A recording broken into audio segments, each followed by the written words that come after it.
Assalamualaikum warahmatullahi wabarakatuh. Welcome to my channel Gudang Cuan Keuangan Sehari-hari. Apa kabar teman-teman semua? Semoga teman-teman dalam keadaan sehat walafiat dan selalu dilancarkan rezekinya dan juga selalu dilancarkan usahanya. Nah, kali ini saya akan bahas sesuatu yang pastinya tentang keuangan ya. Nah, pernah nggak sih teman-teman ngerasa gaji ini baru masuk tapi baru beberapa hari aja kok udah habis aja. Padahal merasa nggak beli yang aneh-aneh, nggak belanja yang mewah, dan juga nggak liburan mahal. Tapi uang tetap bocor ke mana-mana. Nah, masalahnya ini seringkali bukan di besar kecilnya penghasilan, tapi di urutan pengeluaran yang salah. Nah, hari ini kita akan bahas satu hal yang sangat penting tapi sering diremehkan, yaitu adalah urutan prioritas pengeluaran. Jadi bukan soal pelit atau enggaknya, tapi soal mana yang harus didahulukan dan mana yang bisa ditunda. Yuk kita bahas satu persatu, namun jangan lupa di subscribe, like, dan komen dulu channel saya ini, oke? Hai guys, welcome back to my channel Gudang Cuan Keuangan Sehari-hari. Nah, jika teman-teman lihat ya, seperti gambar yang saya tampilkan, ini ada urutan prioritas pengeluaran, yaitu ada primer, kewajiban, tabungan dan investasi, dan sekunder. Tentunya teman-teman bertanya-tanya maksud dari keempat urutan ini berikut ya. Jadi orang ini suka bilang kita harus atur keuangan, tapi sebenarnya yang diatur di keuangan itu apa sih? Pemasukan atau pengeluaran? Jadi jawabannya itu adalah prioritas. Jadi teman-teman perlu tahu apa prioritas keuangan teman-teman.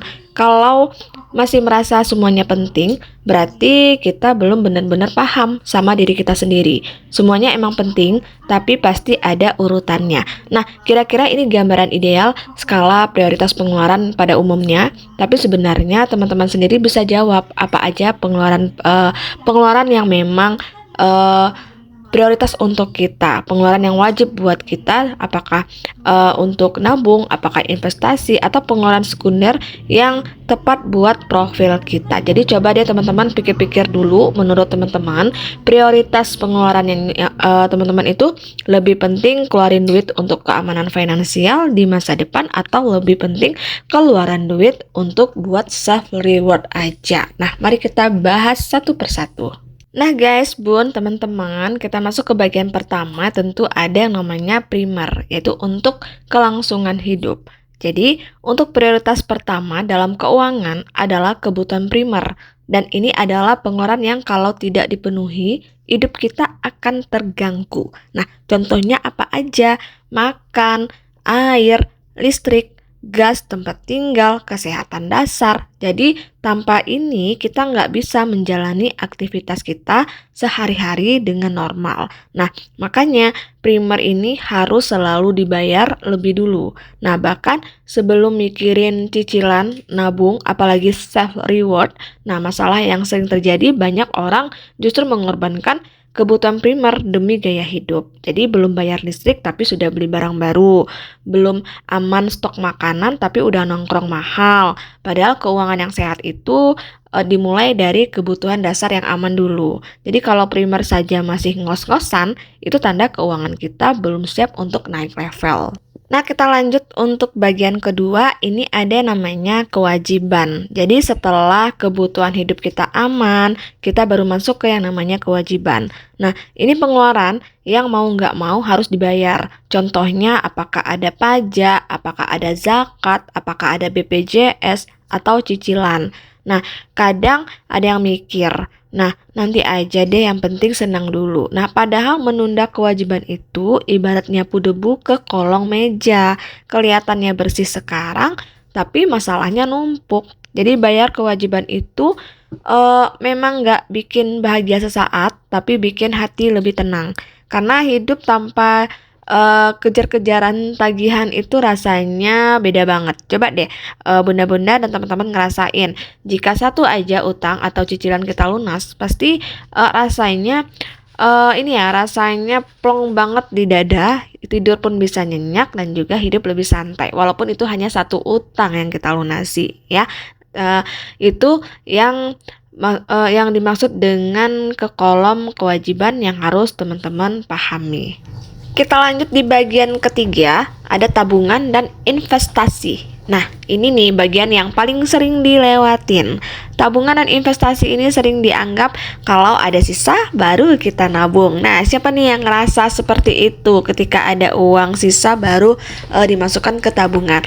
Silahkan komen di kolom komentar ya. Padahal kenyataannya nggak pernah ada yang namanya sisa ya, yang ada habis duluan.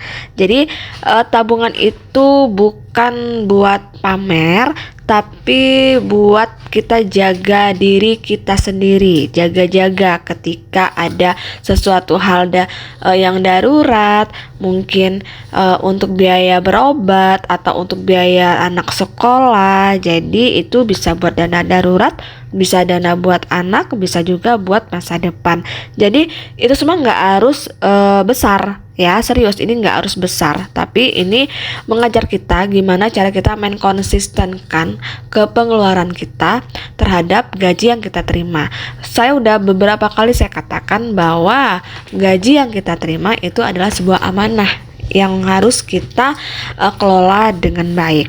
Nggak harus gede, nggak harus besar. Teman-teman bisa mulai nabung dari 10 ribuan atau bahkan 1000-an, 2000-an, 5000-an atau bahkan 20 ribuan juga nggak apa-apa. Yang penting itu rutin. Karena yang bikin kita aman itu bukan jumlahnya tapi kebiasaannya. Sadar nggak sih teman-teman, ketika kita lagi butuh uang untuk dana darurat, kita nggak tahu meminjam ke siapa. Sementara jika kita pinjam ke saudara, mungkin saudara kita pun juga membutuhkan pengeluaran yang lain juga.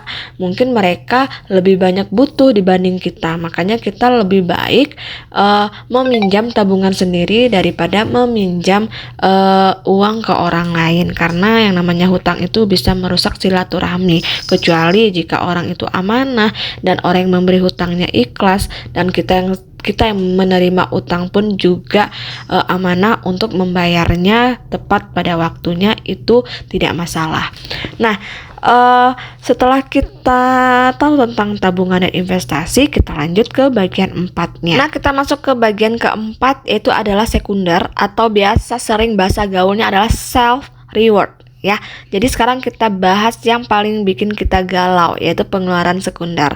Jadi ada self reward atau jajan, ada belanja hiburan. Apakah ini salah? Enggak sama sekali. Jadi kita capek kerja, kita juga manusia. Tapi yang perlu diingat, self reward itu bonus, bukan kewajiban.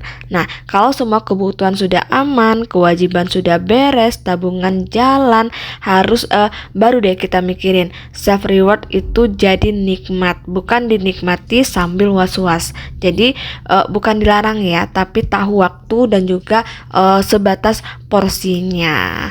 Nah, bunda-bunda, teman-teman, sekarang coba tanya ke diri sendiri, selama ini kita lebih sering bayar masa depan atau bayar kebahagiaan sesaat? Nah, semua pengeluaran itu penting, tapi nggak semua harus dipenuhi sekarang. Jadi pelan-pelan aja, yang penting sadar dan mau mulai. Nah, menurut teman-teman, pengeluaran mana yang paling sering bikin kita khilaf? Silahkan tulis di kolom komentar ya. Nah, jadi jika video ini relate ke teman-teman atau bunda-bunda, jangan lupa like dan share biar makin banyak yang melek soal keuangan. Nah, itu dulu informasi dari saya, semoga bermanfaat. Akhir kata, wassalamualaikum warahmatullahi wabarakatuh.